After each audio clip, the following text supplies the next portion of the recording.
오늘 두란노 시간 다니엘 10장 1절에서 14절입니다.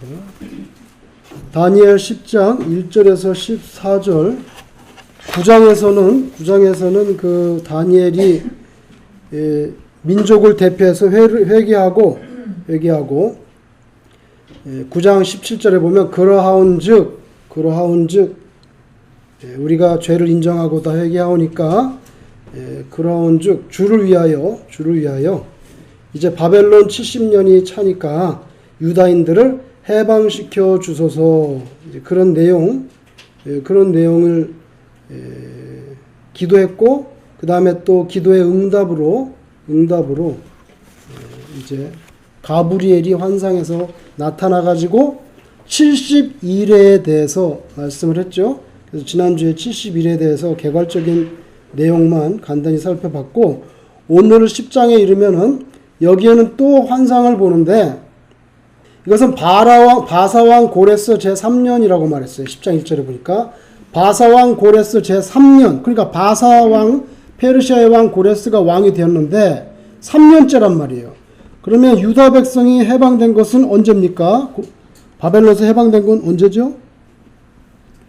고레스 원년입니다. 원년. 고레스 원년에 돌아가고 싶으면 돌아가도 좋다. 그래가지고 역사적으로 보면 3번에 걸쳐서 나눠서 이제 유다 백성들이 이스라엘 땅으로 돌아가는데, 그 첫 번째 귀환이 고레스 원년이에요. 그때 돌아간 사람들의 내용이 어디에 나오냐면 에스라에 나오죠. 에스라 1장에 보면은 이제 돌아온 사람들 명단이 나옵니다. 몇 명이 왔다 이렇게 쭉 나와요. 그래서 거기 에스라 1장에 보면 그 당시에 그 페르시아에 있던 스룹바벨이라고 하는 지도자를 중심으로 1차 포로 귀환이 일어납니다. 근데 그게 한 번에 끝난 게 아니고 3번에 나누어서 일어나는데, 에스라 1장에는 제일 첫 번째 귀환 내용이 나와 있는 거예요. 그러면 10장 1절에 바사왕 고레스 제3년에 한 일이 벨드사살이라 이름한 다니엘에게 나타났는데 그 일이 참됨이 곧 큰 전쟁에 관한 것이라. 다니엘이 그 일을 분명히 알았고 그 환상을 깨달으니라. 이렇게 되어 있습니다. 자, 그러면 고레스 제1년에 유다 백성들 일부가 하나님의 약속대로 70년이 차서 유대 땅으로 돌아갔는데, 다니엘은 현재 돌아갔나요? 안 돌아갔나요? 돌아갔어요? 안 돌아갔어요? 안 돌아갔어요. 그럼 왜 다니엘은 안 돌아가는가? 여러 가지 생각할 수가 있는데, 다니엘은 왜 안 돌아갔는가? 여러분, 예레미야서를 읽어보면 예레미야 메시지를 간단히 말하면, 이제 나라는 망한다. 누구에게 망하느냐? 바벨론에게 망한다. 그러면 너희들은 어떻게 해야 되느냐? 그냥 망하는 대로 있어. 바벨론이 와서 너희들을 짓밟을 거야. 그러니까 짓밟혀. 그거예요. 그러니까 매국노 소리를 듣고 예레미야를 죽이려고 했던 거죠. 아니, 외적에서 들어오는데 그냥 반항하지 말고 짓밟히고 바벨론으로 끌려가. 그게 하나님의 뜻이야. 그럼 누가 좋아하겠어요? 누가 좋아하겠냐고요. 그죠? 만약에 러시아 같이 강대국이 남한을 침공했어. 그런데 어떤 목사님이 그냥 싸우지 말고 총 다 내려놓고 짓밟혀. 러시아 군대 포로돼서 끌려가. 가만히 있겠어요? 그래서 예레미야는 고난을 받고 죽임을 당하려고 여러 번 그렇게 됐던 거죠. 근데 그 이유는 왜 그렇습니까? 왜 하나님께서 예레미야에게 그런 메시지를 주고 아무도 좋아하지 않는 그런 메시지를 전해서 평생 동안 고생하게 합니까? 그 뜻은 뭐냐면요, 하나님이 택한 백성, 유다 백성이 이제 죄를 너무 많이 져서 하나님께서 자기 사랑하는 자식이 잘못된 길로 가니까 회초리를 들어서 종아리를 때려서 정신을 차리게 하려고 해요. 그 회초리로 쓰임받는 게 누구입니까? 바벨론인 것입니다. 그러니까 회초리를 엄마가 때리면 맞아야지. 그걸 안 맞겠다고 손을 딱 붙잡고, 그 어머니가 어떻게 더 열을 받게 돼 큰일 나는 거예요. 그래서 이거는 맞고 빨리 끝나야 된다는 문제예요. 맞고 끝나야 된다는 거예요. 그런데 유다 백성들 입장에서는 그 매국노지, 바벨론 첩자냐 너는? 바벨론 앞잡이냐? 이렇게 되는 거예요. 그래서 구덩이에 가둬놓고 얼마나 고난을 당했어요. 그래서 예언한 대로 바벨론이 들어와서 유다가 망했잖아요. 그죠? 그런 과정 속에 에스겔이나 다니엘도 다 포로가 돼서 지금 끌려와 있는 거예요. 그런데 정작 바벨론이 들어와서 예루살렘이 멸망합니다. BC 587에 멸망하는데 멸망할 때 예레미야는 어디로 갔나요? 예레미야가 바벨론으로 갔나요? 안 갔나요? 그 내용이 예레미야서에 나와요. 바벨론 정부에서 예레미야를 잘 모시겠다고 아주 잘 극진히 대접할 테니까 바벨론으로 가고 싶으면 우리가 모시고 가겠다고 했어요. 근데 바벨론이 예스 했어요? 노 했어요? 죄송합니다. 예레미야가 노 했어요. 나는 여기 남아있는 사람들과 같이 있어야 된다. 그래서 정작 자기는 항거하지 말고 바벨론이 끌고 가면 다 끌고 가면 포로로 끌려가라고 해놓고 자기는 안 갔어요. 왜? 자기는 아직 사명이 있어요. 여기서 해야 될 일이 있어요. 그죠? 그래서 그는 바벨론에서 죽지 않았어요. 여러분, 비유가 좀 적절한지 모르겠지만은 고기가 상하고 썩어가고 있어요. 더 썩기 전에 완전히 썩으면 버려야 돼. 상하려고 그래, 지금. 상하려고 그래, 정말. 그러면 그걸 바로 어디다 넣어야 되겠어요? 냉장고에다가 냉동고 같은 데 빨리 집어넣어야지. 말하자면 유다 백성들 하나님께서 어디다 집어넣어요? 바벨론이라는 거기다가 일단 집어넣는 거예요. 그렇게 이해를 하셔야 돼요. 그리고 그게 하나님의 뜻이야. 일단 해초리 맞고 정신 차리고 다시 원상복귀하는 게 뜻이기 때문에 바벨론이 해초리니까 맞아야 된다는 거예요. 그런데 예레미야 돌아가지 않았어요. 왜? 남은 사명이 있었어요. 다니엘도 똑같아요. 다니엘 그렇게 유다 백성들이 바벨론 포로에서 해방되는 거 간절히 바랬고 하나님의 예언대로 예레미야 예언대로 70년 됐을 때 고레스 원년에 고레스 칙령이 발표됐어요. 칙령이 발표돼서 누구든지 식민지에서 끌려온 사람 돌아가도 좋다. 근데 자기는 왜 안 돌아가? 아직 사명이 있어요. 사명이 있어요. 그리고 오늘 10장 1절에 약간 색안경을 끼고 오늘 본문을 읽는다면 다시 읽겠습니다. 바사왕 고레스 제3년에 한 일이 벨드사살이라 이름한 다니엘에게 나타났는데 그냥 다니엘에게 나타났는데 그럼 되지. 뭘 또? 벨드사살이라 하는 뭐요? 다니엘은 벨드사살로서 페르시아 제국에서 아직도 할 일이 남아있다는 약간 뼈가 있는 여기 다 알아요. 그냥 다니엘이라고 하면 돼 계속. 근데 뭐 갑자기 또 벨드사살이라 하는 다니엘 뭐예요? 아직 페르시아 정권이 바뀌었어요. 왕조가 바뀌었다고. 바벨론에서 페르시아로 바뀌었는데 이 상황에서 벨드사살로서 다니엘이 해야 될 일이 남았다는 거예요. 그리고 또 한 가지 다니엘은 지금 너무 고령이에요. 80 몇 살이란 말이에요. 아마 그래서 사명도 있고 어쨌든 간에 확실히는 모르지만 그런 이유 때문에 돌아가지 않은 것 같습니다. 그런데 그 제3년이니까 첫 번째 포로 기한이 일어나고 난 다음에 환상을 꿨는데 거기에 뭐냐면 큰 전쟁에 대한 환상을 봤어요. 큰 전쟁이라고 했어요. 여러분 지난번에 기억나세요? 71회에 대해서 가브리엘이 말했죠? 거기서 69일에는 이미 지나갔고요. 마지막 한 일에 즉 7 years가 남았는데 그 7 years가 남아있는데 그 7 years가 스타트 되기 전에 69일에가 지나고 마지막 한 일에 7 years가 시작되기 전 그 중간에 우리가 살고 있어요. 그 중간에. 그런데 오늘 여기 큰 전쟁에 관한 환상을 줬다는데 그것이 아마도 마지막 7년에 대한 거기 보면 그죠? 아마겟돈 전쟁, 곡과 마곡의 전쟁이 나오죠? 그런 것들에 대한 비전을 보여준 것이 아닌가 우리는 그냥 추측하는 거예요. 자세한 얘기가 없기 때문에. 그러니까 이 사람이 너무 놀라가지고 다니엘이 너무 놀라가지고 금식 기도를 시작하는데 21일 동안 3주 동안 금식 기도를 합니다. 2절 그때 나 다니엘이 새 일회 동안 37, 21일 동안 슬퍼하며 새 일회가 차기까지 좋은 떡을 먹지 아니하며 고기와 포도주 입에 대지 아니하며 또 기름을 바르지 이거 뭐 금식기도 하는 겁니다. 금식기도 하면서 하나님이 환상이 도대체 무슨 뜻입니까? 그 진리를 알고자 하는 간절한 열망 가운데 너무 큰 전쟁에 대한 환상을 봤기 때문에 금식기도를 하는데요. 4절에 첫째 달 24일에 내가 히데겔이라는 큰 강가에 있어요. 히데겔은 티그리스 강입니다. 오늘 이라크 땅이죠. 이라크 땅입니다. 티그리스 강.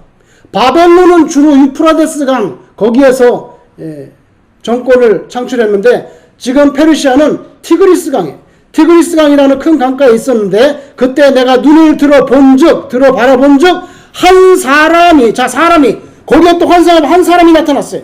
세마포 옷을 입었고 허리에는 우바스 순금 띠를 띠었더라. 그 다음 보세요. 또 그의 몸은 황옥 같고 그의 얼굴은 번갯빛 같고 그의 눈은 횃불 같고 그의 팔과 발은 빛난 눕과 같고 그의 말소리는 그가 말을 하는데 그 말소리는 무리의 소리와 같더라. 같더라. 이 뭡니까? 자세히는 모르겠는데 하여튼 그런 거 비슷한 걸 봤단 말이야. 같고 이거 뭡니까? 예를 들면 뭐 황옥이고 이러지 않아요. 그죠? 횃불이고 그러니까 횃불 같은데 황옥 같은데 그냥 금띠를 떴는데 또 말씀을 하는데 막 무리의 큰 소리 같고 뭡니까 여러분? 80이 넘는 분입니다. 그런데도 정확하게 확정적인 진술을 하지 못해요. 뭡니까? 다니엘이 자기가 아는 단어로 표현할 수 없어. 뭐예요? 세상에 없는 모습을 본 거예요. 그런 거 같은데 세상에 없는 모습을 본 거예요. 바로 성육신하기 이전에 예수님을 봤다고 그렇게 학자들이 추측합니다. 왜 그러냐면요. 이분이 앞으로 오실 예수 그리스도 성육신하시기 전에 성자 예수님을 봤다고 추측을 하는 거예요. 왜 그러냐 하면 요한복음 1장에 사도 요한이 예수님을 보고 그죠? 계시를 받으면서 예수님을 보고 거기에 묘사해 놓은 것과 똑같아요. 그죠? 다니엘은 지금 요한계시록하고는 훨씬 전의 사람이잖아요. 근데 요한계시록 제가 한번 읽어보겠습니다. 1장에 거기에 요한이 예수님을 봤어요. 예수님을 봤는데 자 1장 12절에 제가 읽어드리겠습니다. 몸을 돌이켜 나에게 말한 음성을 알아보려고 돌이킬 때에 7 금촛대를 보았는데 촛불 사이에 인자 같은 이가 발에 끌리는 옷을 입고 발에 끌리는 옷을 입었어요. 그죠? 근데 다니엘은 세마포 옷을 입었다 그랬어요. 그 다음에 요한계시록에는 가슴에 금띠를 띠고 다니엘은 뭐라 했어요? 우바스 순금띠를 띄었다 그랬어요. 그 다음에 또 요한계시록에는 그의 머리와 털의 희기가 흰 양털 같은데 머리카락은 흰 양털 같은데 눈 같은데 그의 눈은 불꽃 같다 그랬어요. 다니엘은 뭐라 했습니까? 그의 몸은 황옥 같고 그의 얼굴은 번갯빛 같고 그의 눈은 뭐예요? 횃불 같다 그랬어요. 그 다음에 다시 요한계시록의 요한은 그의 발은 풀무불에 단련한 빛난 주석 같고 그의 음성은 많은 물소리 같아. 예수님이 말씀을 하는데 그냥 폭포수가 쏟아지는 같이 그냥 그렇게 시끄러운 그냥 큰 물소리 같이 들린다는 거예요. 요한이 예수님을 묘사한 내용이에요. 근데 다니엘이 뭐라고 말합니까? 그의 말소리는 무리의 소리와 막 그냥 엄청나게 무서운 소리가 들리는 거예요. 이런 환상을 봤어요. 그래서 다니엘이 본 것은 예수님이라고 추측을 하는 거예요. 그런데 요한계시록의 요한은 예수님을 본 다음에 어떻게 된 줄 아세요? 예수님을 보고 어떻게 된 줄 아세요?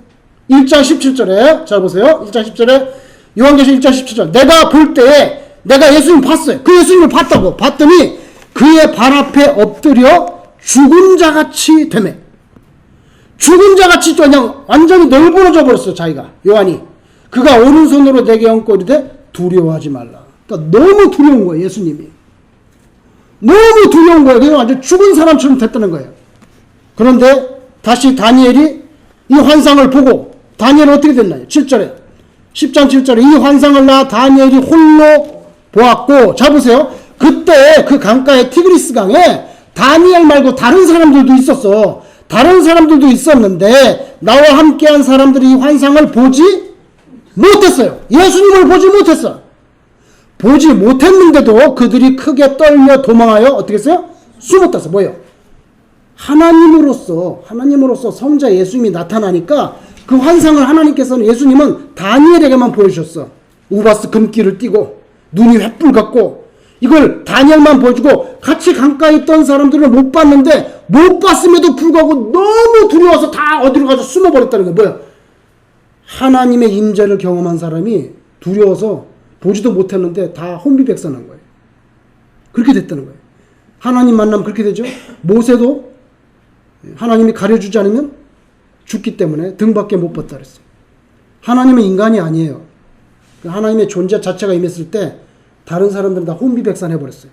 보지도 못했는데도. 근데 다니엘은 그걸 보고 다니엘은 어떻게 되느냐. 8절에 그러므로 나만 홀로 있어서 이 큰 환상을 볼 때 내 몸에 힘이 빠졌고 나의 아름다운 빛이 변하여 썩은 듯하였고 보세요. 썩은 듯하였고 나의 힘이 다 없어졌으나 내가 그의 음성을 들었는데 그의 음성을 들을 때 내가 얼굴을 땅에 대고 깊이 잠들어서 죽은 것처럼 된 거예요. 사도 요한도 그랬어요. 자기가 죽은 것처럼 됐다고. 너무 무섭고 기운이 빠져가지고 죽은 사람처럼 됐는데 한 손이 있어 나를 어루만지기로 내가 떨었더니 그가 내 무릎과 손바닥이 땅에 닿게 일으키고 그래서 예수님이 다시 다니엘을 일으켜 세워줍니다. 여기 보면 예수님을 만난 요한이나 다니엘이나 똑같이 다 죽은 사람처럼 되었어요. 이게 바로 진짜 하나님을 만나면 깊이 잠들었어. 죽은 거예요, 사실. 하나님이 살려준 거죠. 그죠? 자, 여러분, 그래서 다니엘이 예수님을 만났다는 거예요. 똑같아요, 모습이.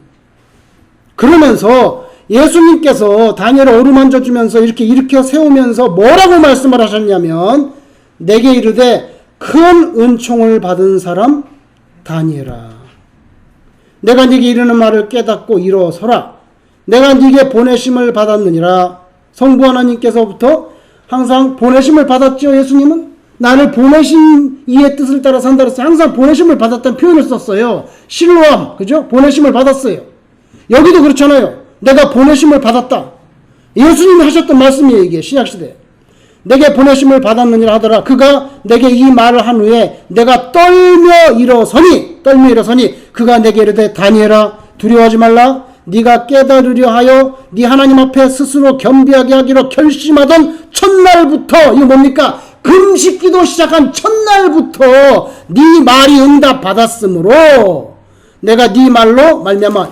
여러분 지난번에 기억나세요? 지난번에도 9장에 보면 다니엘이 기도 시작할 때에 가브리엘이 언제 명령받았다 그랬죠? 기도 끝난 다음에 명령받았나요? 기도 시작할 즈음에. 그죠? 9장 23절에 보면 그렇게 나오죠? 곧 네가 기도를 시작할 즈음에. 이미 기도하려고 작심하려고 작심 기도하려고 엎드렸을 때 벌써 하나님의 응답이 일어났다는 거예요. 여러분 왜 이와 같은 역사가 우리에게는 일어나지 않을 거라고 굳게 믿고 있습니까? 왜 우리에게는 절대로 우리가 무슨 기도를 하려고 무릎 꿇고 시작할 때 벌써 하나님 응답하실지 절대 응답 그때는 안 하실 거라고 믿고 있냐고요. 똑같은 하나님인데 우리는 그렇게 생각할 이유가 없는 거죠. 그죠? 그래서 9장 23절에 가브리엘이 네가 기도 시작할 때 벌써 명령이 나한테 떨어졌다고. 오늘 예수님도 뭐라고 말씀합니까? 그죠? 12절에 예. 네 하나님 앞에 스스로 겸비하게 하기로 결심하던 첫날 21일 동안 금식기도 했는데 첫째 날에 벌써 하나님께서 나를 보냈다는 거예요. 그죠? 그래서 예수님이 오신 이유가 뭐예요? 네 말이 응답 받았으므로 내가 뭐 때문에 왔어요? 네 말로 말미암아 왔다고 했잖아요.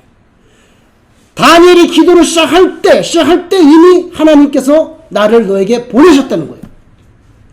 어떤 학자들은 10장에 나타난 이 사람, 우바스의 금띠를 띤 이 사람이 예수님이 아니고 천사 중에 하나였을 거라 그렇게 해석하는 사람도 있어요.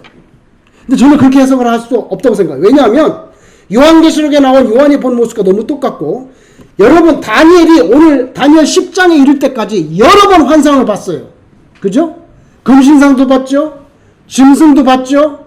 양과 염소의 환상도 봤죠? 여러 가지 환상을 봤어요. 그리고 심지어는 가브리엘도 만났어요. 한 번도 그 무시무시한 비스트, 짐승들의 환상까지 다 봤지만 단 한 번도 죽은 자처럼 엎어져서 잠들었던 적이 없어요. 가브리엘 천사장 만났을 때도 두려워 떨어서 죽은 듯이 그렇게 잠드는 적이 없어요. 이거 처음이에요. 이건 바로 천사가 아니고 예수님이라 우리는 그렇게 이해하게 되는 거죠. 예수님이라.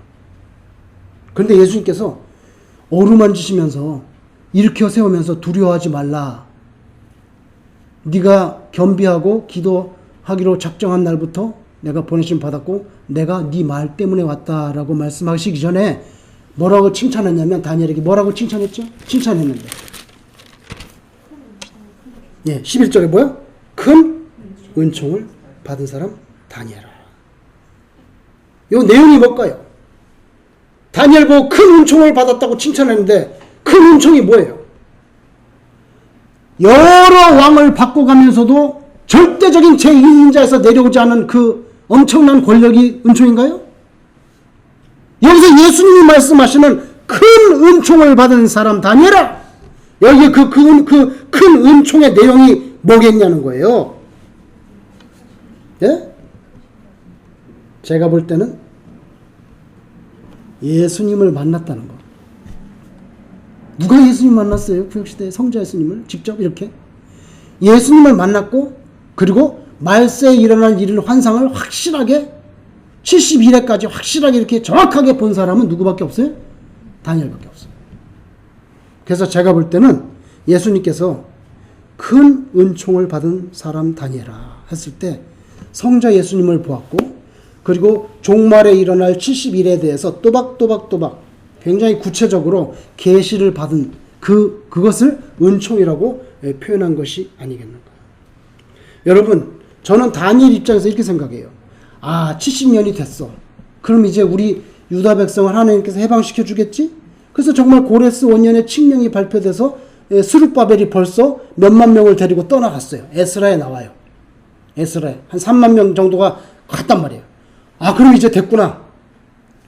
내 평생에 바벨론 땅에 와서 지금 80 몇 살까지 죽지 않고 내가 여기서 이렇게 하나님을 섬기고 버텼던 보람이 있구나. 이제 다 끝났네. 이렇게 생각할 수 있었을 것 같아. 왜냐면 예레미야 예언이 이루어졌으니까. 그런데 그게 아니에요. 아까 10장에 보면 큰 전쟁에 대한 환상을 봤다 그랬어요. 그래서 이건 또 뭐야? 응? 아니 유다 백성이 바벨론에서 해방됐으면 끝난 거 아니야? 평생 바라던 이 내 소망이 이루어졌으면 끝난 거 아니냐고. 근데 큰 전쟁에 대한 환상을 보고 이게 도대체 뭐지? 하면서 이것 좀 깨닫게 해주세요 하면서 금식기도를 시작했단 말이에요. 그 와중에 예수님을 만났어요. 여러분, 이것이 우리에게 시사하는 바가 있습니다.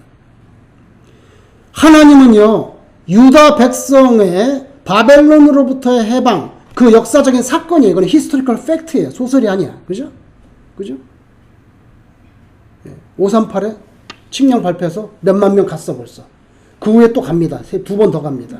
그런데 하나님의 섭리와 경륜은 유다 백성의 바벨론으로부터의 해방과 옛날에 이집트에서 해방했던 것처럼 제2의 출애굽이 나타나는 거죠.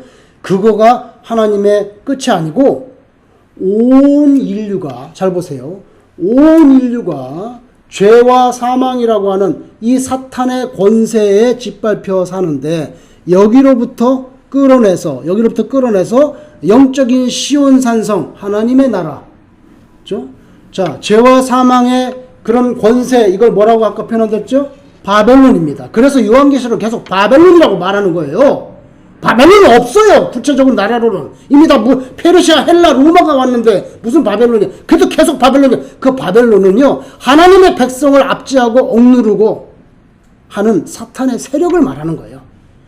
그 사탄의 세력에서 인류를 구원해서 예루살렘 시온산으로 돌려보내듯이, 바벨론에서 끌어내서 유다 백성을 돌려보내듯이 온 인류를 예수 그리스도의 보혈의 피를 지렛대 삼아서 영적인 예루살렘, 그죠? 시온산으로 하나님의 나라로 들여보내는 이 엄청난 경륜, 이게 큰 그림으로 남아있다는 것을 다니엘에게 보여주는 거예요. 큰 전쟁을 봤다고 하는데 제가 볼 때는 그거는 요한계시록으로 비추어 보면 아마겟돈이나 곡과 마곡의 전쟁을 보여주신 게 아닌가 그렇게 추측을 하는 거죠. 그죠? 그래서 큰 은총을 받은 사람이에요. 여러분, 그래서 우리가 성경에 나타난 묵시, 계시를 같은 거 읽을 때 참 어려운 게 뭐라 그랬어요? 이스라엘의 역사와 구체적인 역사와 온 인류에 대한 구원의 역사가 항상 이렇게 자꾸 오버랩이 돼 있기 때문에 이것을 어디까지 문자적으로 받아들이고 어디서부터 우리가 이걸 갖다가 알레고리컬리 영적으로 심발릭하게 인터프리테이션 해야 되는지 그게 정확하게 컴퓨터 하듯이 원 여기는 정말 히스토리컬 팩트, 2 이거는 뭐 스피리추얼 인터프리테이션 이렇게 나오지 않고 성경에 막 섞여 있으니까 거기서 해석하다가 2단 3단이 나오는 거예요. 그죠? 확실하게 모르는 건 거기는 모릅니다. 정확하게 모릅니다.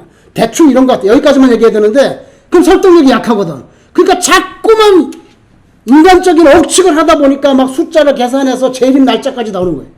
2단 3단이 되는 거예요. 그죠? 그래서 제가 볼 때는 다니엘은 난 이제 내 사명에서 끝이구나. 근데 그게 아니었어요. 마치 하나님께서 바벨론에서 유다 백성들을 포로 해방시켜서 예루살렘으로 돌려보내는 것처럼 온 인류를 죄와 사망의 이 사탄의 권세 또 다른 바벨론으로부터 해방시켜서 하나님의 나라로 끌고 들어가는 것. 하나님의 나라. 성경에 요한계시록 뭐라고 나오는지 아세요? 거룩한 성이라고 나와요. 거룩한 성이라고 나온다. 새 예루살렘. 그죠? 이게 이렇게 오버랩돼 있거든. 그래서 너는 그것까지 이제 깨닫고 보기 때문에 큰 은총을 받은 사람이라는 거예요. 그래서 여러분, 제가 지난번에도 말씀드린 것처럼 우리가 다니엘을 읽을 때 맨날 사자굴만 생각하고 풀무불만 생각하면 잘못하면 위인전되는 거예요.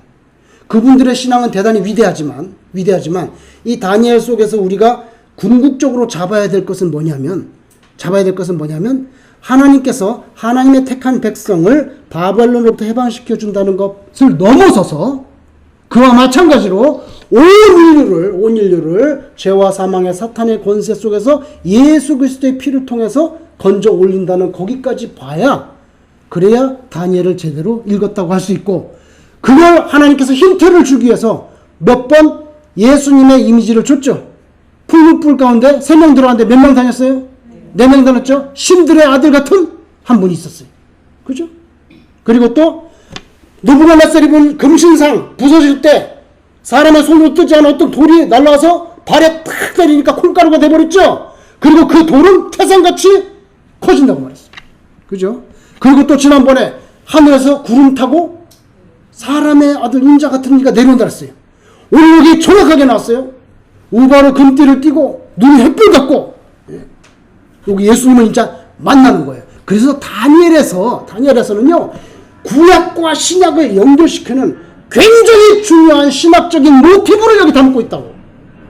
그러니까 우리는 맨날 사자굴 중요하지만 그거 이상으로 이게 중요하잖아요. 그죠? 이게 중요하잖아요.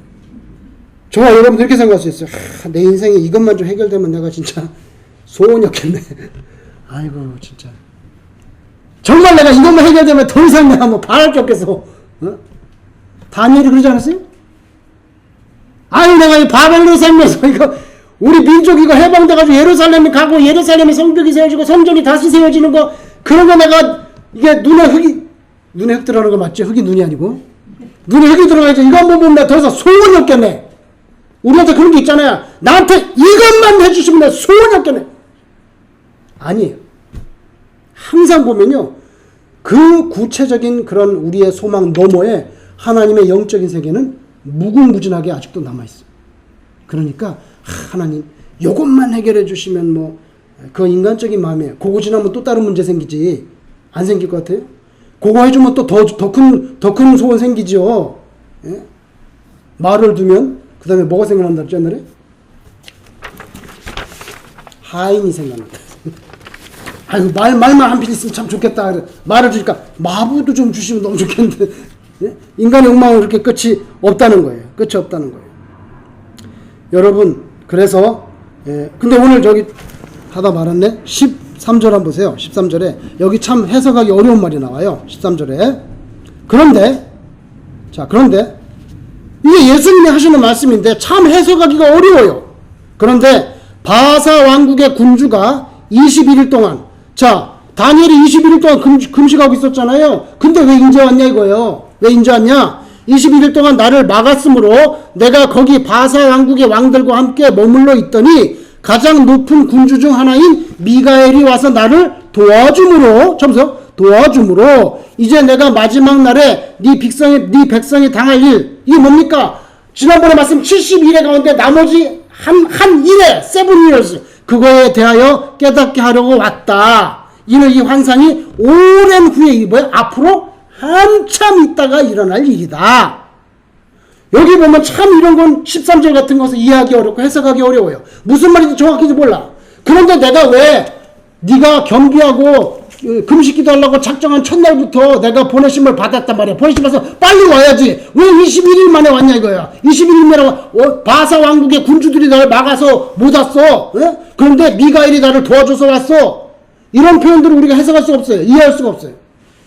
그냥 우리가 어렴풋이 느낄 수 있는 건 뭐냐면요. 여기서 바사 왕국의 군주 왕들이 예수님 오신 걸 막았다? 미가엘이 와서 도와줬다? 이건 뭡니까? 여기서 바사는 페르시아인데 그럼 페르시아의 왕들이 막았다는 거예요?